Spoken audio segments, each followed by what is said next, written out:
Okay, and in this second tutorial, we are going to understand angles of elevation and depression and use those to solve applications. So let's first talk about angle of elevation and angle of depression. An angle of elevation, and in my picture I'm going to label that as an alpha. An angle of elevation is the angle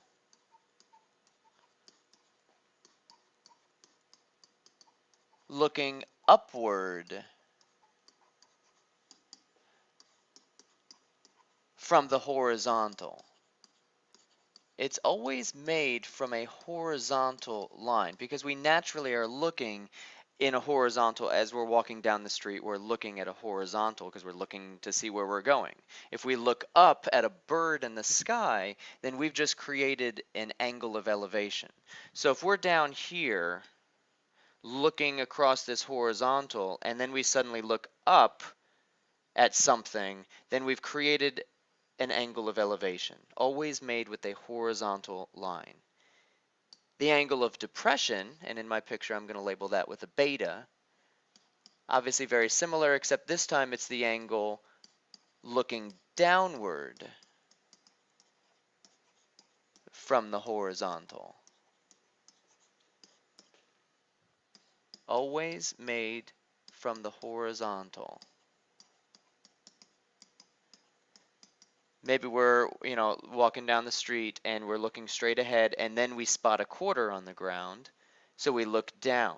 So my angle of elevation, my angle of depression is right here. So maybe I'm standing here up in a tree and I'm looking down here at something that's on the ground that maybe I'm hunting or something. And let me draw, I'm terrible at drawing here, but here's a deer, I guess, with antlers or antennas, I don't know, and there are his legs. And this poor deer is, he might be looking up at me and I'm looking down at him. He's looking up at an angle of elevation to me. I'm looking down at an angle of depression to him.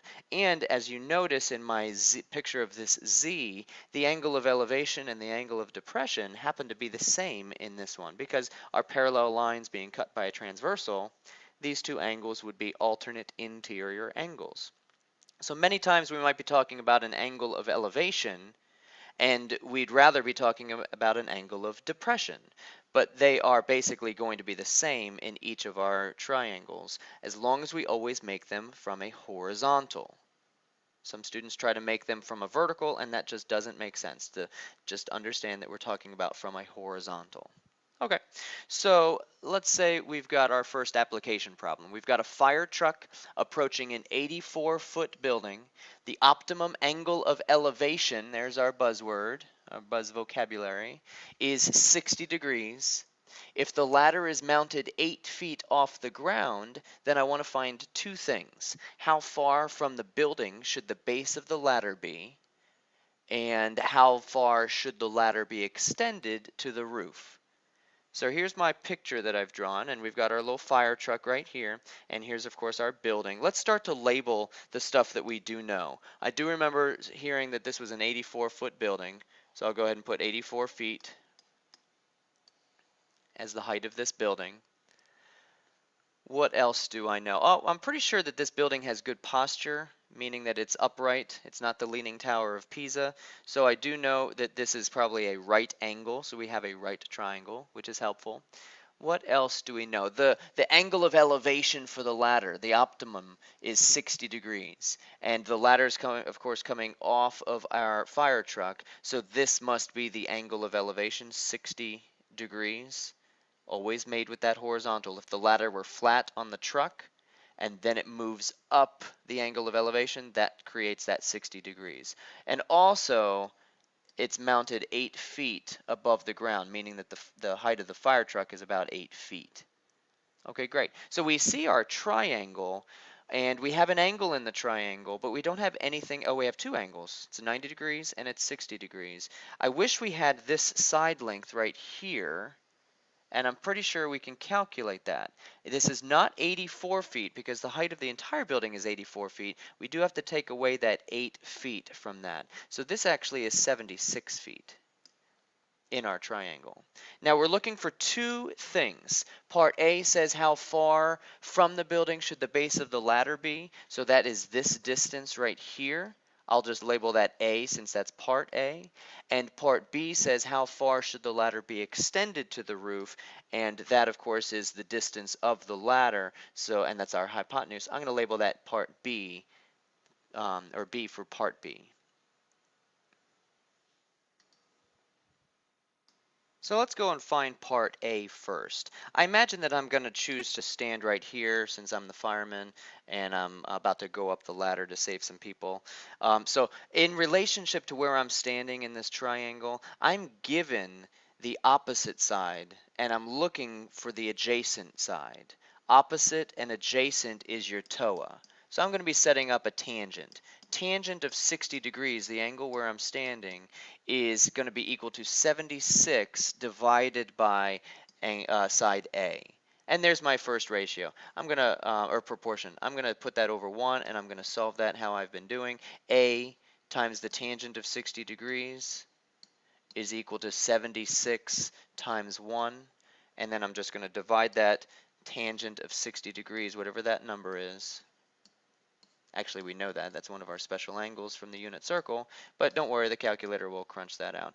A is going to be approximately equal to whatever 76 divided by the tangent of 60 degrees is, and when you put that into the calculator, you're going to get 43.879. I'm going to put the little feet symbol.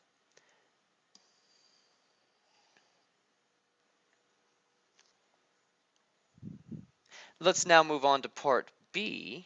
Part B is finding the height of the ladder, excuse me, the distance of the ladder, how long this ladder is. Again, I'm standing right here, so I'm given the opposite side. This time I'm looking for the hypotenuse. Opposite and hypotenuse would be the sine.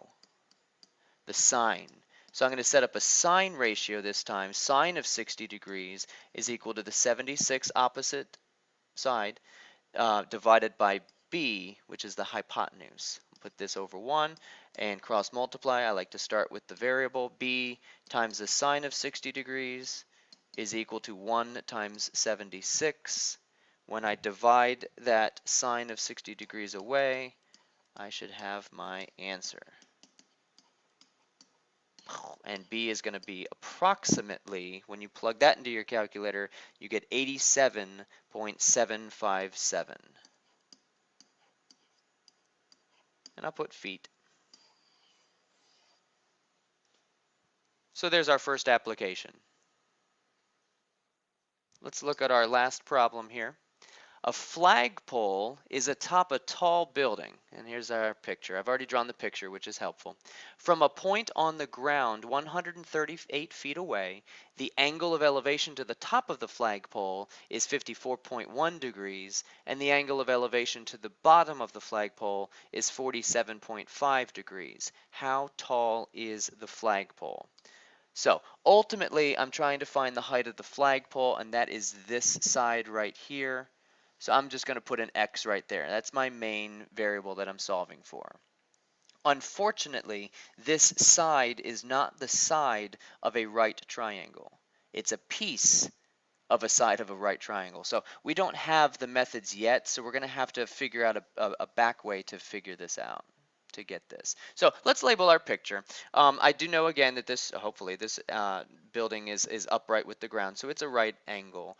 138 feet away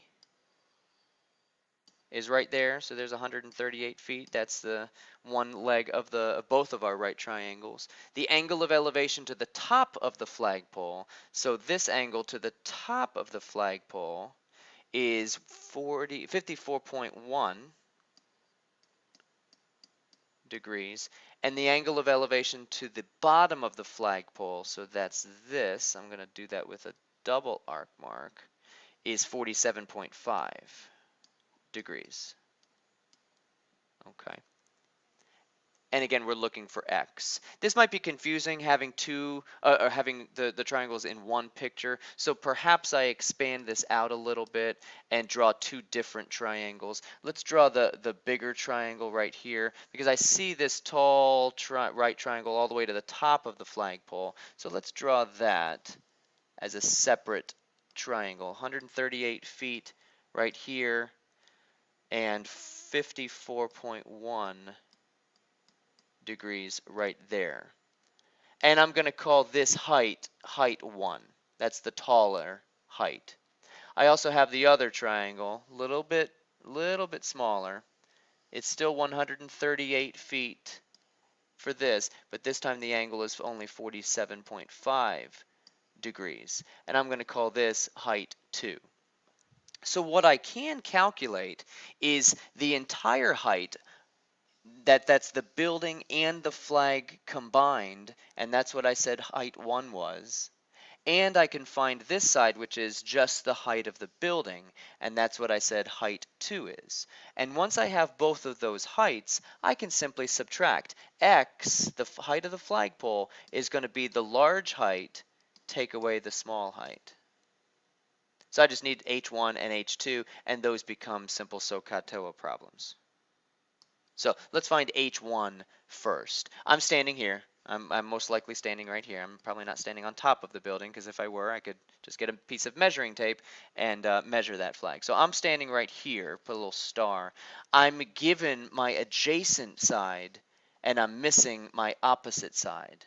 Opposite and adjacent, again, that's our tangent. I'm going to set up a tangent ratio for the 54.1 degrees, and that will be opposite H1 divided by adjacent 138 degrees, or excuse me, feet.